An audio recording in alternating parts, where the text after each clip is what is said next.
Hi అండి, శ్రీస్ కిచెన్కి స్వాగతం. నేను మీ ఉషని. ఈరోజు నేను పండుమిరపకాయ పచ్చడి చేశానండి. ఇది చాలా చాలా బాగుంటుందండి. ఇది రైస్, ఇడ్లీ, దోశ, చపాతీలోకి అన్నింటిలోకి బాగుంటుంది. ఇది 6 నెలల పాటు నిల్వ ఉంటుంది. ఫ్రిడ్జ్లో పెట్టుకుంటే సంవత్సరం పాటు ఉంటుంది. ఈ పండుమిరపకాయలతోటి పండుమిరపకాయ టమోటా పచ్చడి, పండుమిరపకాయ గోంగూర పచ్చడి, ఇలా ఎన్నో రకాలు పెట్టుకోవచ్చు.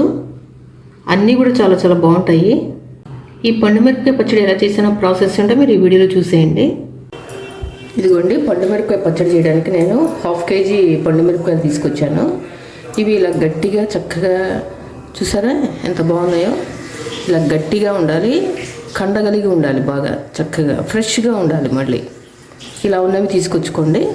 వీటిని ఇప్పుడు శుభ్రంగా కడిగేసేసి ఆరబెట్టుకుందాం. ఇందులో సాల్ట్ వేయండి. సాల్ట్ వేసి చక్కగా కడిగేసేసేయండి.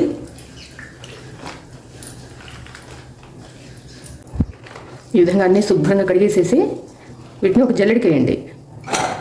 నీళ్ళని కాలిపోయిన తర్వాత మనం ఆరబెట్టేసుకుందాం.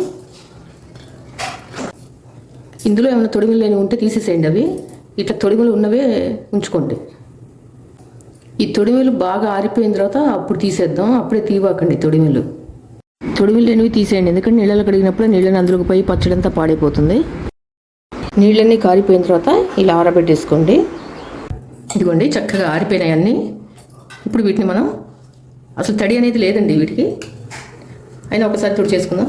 అయిపోయినా ఈ తొడిమిలు తీసేయాలి. ఇప్పుడు తీసేయాలి తొడిమిలు. చక్కగా ఆరిపోయిన తర్వాత అప్పుడు తీసేయాలి. ఇలా తీసేయండి అన్నీ.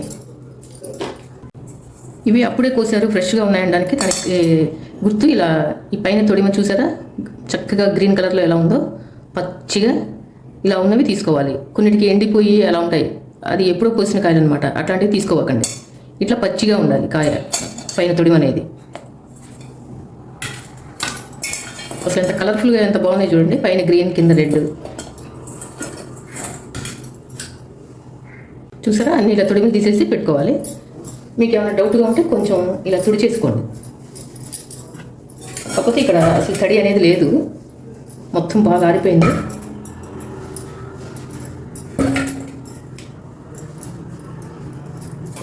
ఇప్పుడు ఇవి 1/2 కేజీ కదండి ఈ పండుమిరపకాయలు. 1/2 కేజీకి ఇలా 100 గ్రాములు చింతపండు తీసుకోవాలి. కేజీకి అయితే 200 గ్రాములు తీసుకోవాలి. మనం 1/2 కేజీ కదా, అందుకని 100 గ్రాములు తీసుకోవాలి. ఉప్పు కూడా అంతే, 100 గ్రాములు ఉప్పు తీసుకోవాలి. ఇలా చిన్నులపాయలు కొన్ని తీసి పెట్టుకోండి, ఒలిచి పెట్టుకోండి. ఇవి మూడు పెద్ద పాయలండి. ఇందులో మనం చింతపండు కడిగి పెట్టుకోవడానికి కుదరదు కాబట్టి జాగ్రత్తగా శుభ్రం చేసి పెట్టుకోండి. ఇందులో పీచులు, గింజలు ఏం లేకుండా నీట్గా ఉన్నదే తెచ్చుకోండి. దాన్ని ఇంకా నీట్గా శుభ్రంగా చేసి పెట్టుకోండి, ఇలా చిన్న చిన్న ముక్కలుగా.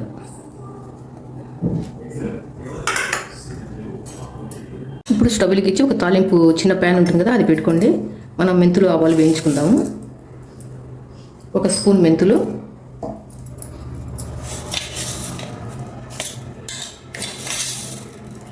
2 స్పూన్ల ఆవాలు వేసుకోండి. ఇవి చక్కగా దగ్గరే ఉండి వేయించుకోండి. సిమ్లోనే పెట్టుకుని వేయించుకోండి చక్కగా. ఇవి చక్కగా వేగిపోయినాయండి, చిటపట్లు ఆడుతున్నాయి చూసారా. తీసేద్దాం. ఇంకా వెంటనే ఒక మిక్సీ జార్లో వేసేసుకోండి. ఇందులోనే ఉంచితే మాడిపోతాయి. ఇవి చల్లారిన తర్వాత మనం గ్రైండ్ చేసేసుకుందాం. ఇప్పుడు ఒక మిక్సీ జార్ తీసుకుని ఈ చింతపండుని ఇందులో వేసేసుకుని ఈ సాల్ట్ కూడా ఇందులోనే వేసేయండి. ఈ 2 కలిపి గ్రైండ్ చేసుకోవాలి. ఇప్పుడు పల్స్ మోడ్లో గ్రైండ్ చేసుకోండి, అప్పుడు పొడి పొడిగా వస్తుంది. ఒకేసారి గ్రైండ్ చేశారంటే ముద్దగా అయిపోతుంది. ఇదిగోండి, ఇలా గ్రైండ్ చేసుకున్న తర్వాత ఈ చింతపండు, సాల్ట్, ఇది అంత మెత్తగా అవ్వదండి ఈ చింతపండు. ఈ పండుమిరపకాయలు మనం తొడిమిలు తీసి తుడిచిపెట్టుకున్నాం కదా, వీటిని చక్కగా ఇలా తుంపి ఇందులో వేసేసుకోండి.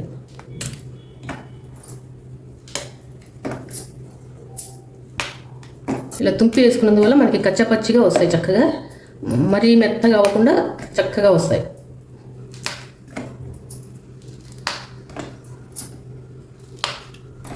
అన్నీ ఒక్కసారి కాకుండా ఇలా కొన్ని వేసుకుని గ్రైండ్ చేసుకుందాము. ఇదిగోండి, ఇలా కచ్చపచ్చిగా గ్రైండ్ చేసుకున్న తర్వాత చూసారా, ఇలా కచ్చపచ్చిగా గ్రైండ్ చేసుకోవాలి. మిగిలిన కూడా వేసేసుకుందాం ఇందులో.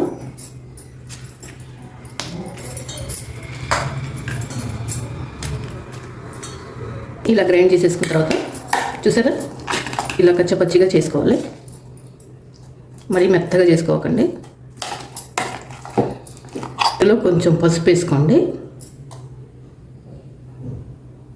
వేయించి పెట్టుకున్నాం కదా మెంతులు, ఆవాలు, ఇవి మెత్తగా గ్రైండ్ చేసేసుకుందాం ఇప్పుడు. ఇదిగోండి ఇలా మెత్తగా గ్రైండ్ చేసేసుకోవాలి. చిన్నులపాయలు కూడా మనం గ్రైండ్ చేసుకుందాం. గ్రైండ్ చేసుకున్న ఈ చిన్నులపాయ దీన్ని కచ్చపచ్చిగా గ్రైండ్ చేసుకున్నాం కదా, ఇది ఇందులో వేసేసుకుందాం. ఒకసారి గ్రైండ్ చేసుకుందామండి మొత్తం కలిసేటట్టుగా. ఇదిగోండి ఇలా చక్కగా గ్రైండ్ చేసేసుకోవాలి. దీన్ని ఇప్పుడు మనం తాలింపు పెట్టేసుకుందాం. మీరు ఎక్కువ పెట్టుకున్నట్టయితే కొంచెం తీసేసి ఫ్రిడ్జ్లో పెట్టేసుకుని కొంచెం తాలింపు పెట్టుకోండి. నేను ఇక్కడ కొంచెమే పెట్టాను కాబట్టి హాఫ్ కేజీనే మొత్తం తాలింపు పెట్టేస్తున్నాను. తాలింపు పెట్టిన తర్వాత అప్పుడు ఈ పొడి కలుపుతాను, ఆవు పిండి, మెంతి పిండి. ఇప్పుడే కలపట్లేదు, అందుకని. వెలిగించి ఇలా ఒక కడాయి పెట్టుకోండి. అందులో కొంచెం ఆయిల్ పోసుకోండి తాలింపుకి సరిపడా.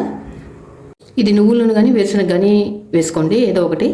అవి అయితేనే బాగుంటాయి. సన్ఫ్లవర్ ఆయిల్ వేసుకోవకండి, అది పచ్చడి నిలవ ఉండదు అది వేసుకుంటే.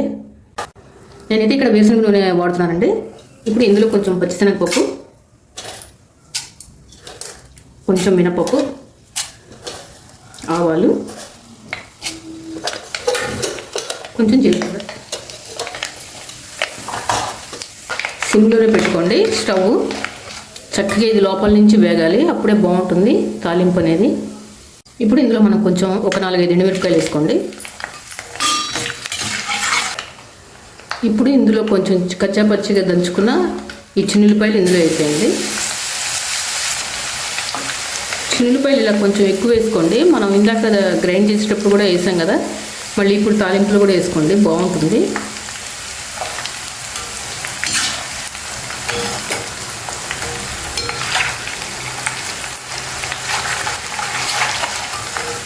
ఇది వేగిపోయింది కొంచెం. ఇప్పుడు కొంచెం ఇంగు వేసుకోండి. ఇంగు మాత్రం స్కిప్ చేయకండి, వేసుకోండి, బాగుంటుంది చట్నీ.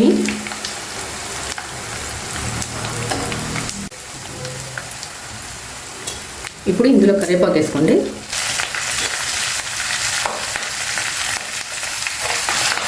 ఇంకా స్టవ్ ఆఫ్ చేసేయండి. చాలా చక్కగా వేగిపోయినాయి. ఇప్పుడు మనం ఈ గ్రైండ్ చేసుకుని ఈ పచ్చడి ఇందులో వేసేసుకుందాం.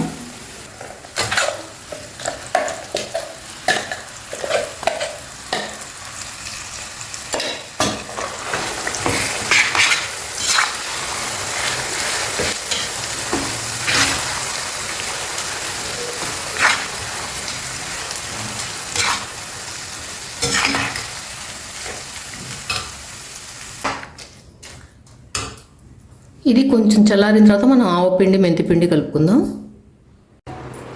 ఇదిగోండి ఇప్పుడు ఇది చక్కగా చల్లారిపోయింది.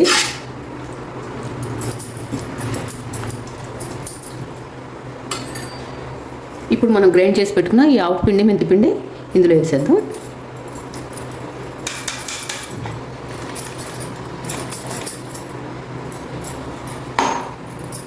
ఇది ముందుగానే వేస్తే పచ్చడి నల్లగా అయిపోతుంది, అందుకని చల్లారిన తర్వాత వేసుకోవాలి.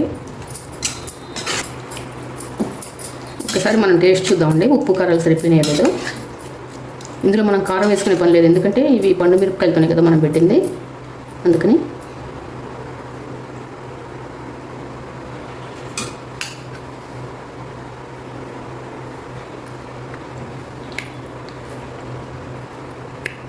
అసలు సూపర్ అండి, భలే ఉంది అసలు, ఎంత బాగుందో, చాలా బాగుంది. అసలు అన్నీ కరెక్ట్గా పర్ఫెక్ట్గా సరిపోయినాయండి. ఉప్పు కారాలు ఈ తాలింపు టేస్ట్ తోటి అదిరిపోయిందండి అసలు. ఈ పండు మిరపకాయల సీజన్ కూడా అయిపోవచ్చింది, మీరు కూడా తప్పకుండా తెచ్చుకొని చేసుకోండి నేను చెప్పినట్లు. దీన్ని ఒక ఎయిర్టైట్ బాక్స్లోకి తీసేసుకుందాం.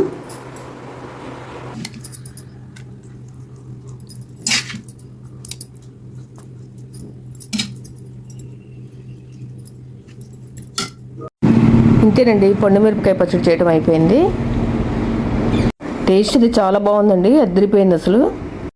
ఇది 1-2 రోజులు ఆగిన తర్వాత తింటే చాలా బాగుంటుందండి. మీరు కూడా నేను చెప్పినట్లు ఇది ట్రై చేయండి. ట్రై చేసి ఎలా వచ్చిందో నాకు కమెంట్ సెక్షన్లో కమెంట్ చేయండి. ఈ వీడియో మీకు నచ్చినట్లయితే లైక్ చేయండి, షేర్ చేయండి మీ ఫ్రెండ్స్ అందరికీ, రిలేటివ్స్ అందరికీ. కొత్తగా నా ఛానల్ ఏమైనా చూసినట్టయితే తప్పకుండా సబ్స్క్రైబ్ చేసుకోండి.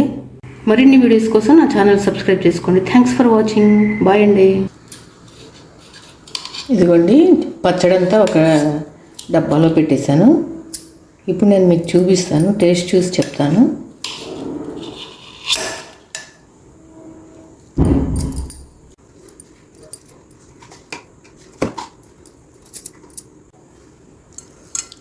ఇలా వేడివేడి అన్నంలో ఇది కలుపుకుని తినండి, అసలు భలే ఉంటుందండి. ఇదిగోండి నేను టేస్ట్ చూసి మీకు చెప్తాను, అసలు ఎంత బాగుందో చూసారా, కలర్ కానీ టెక్స్చర్ కానీ ఎంత బాగుందో, అసలు సూపర్గా ఉందండి. అసలు భలే ఉంది, అసలు టేస్ట్ అయితే అదిరిపోయిందండి. తప్పకుండా మీరు కూడా చేసుకుని తినండి.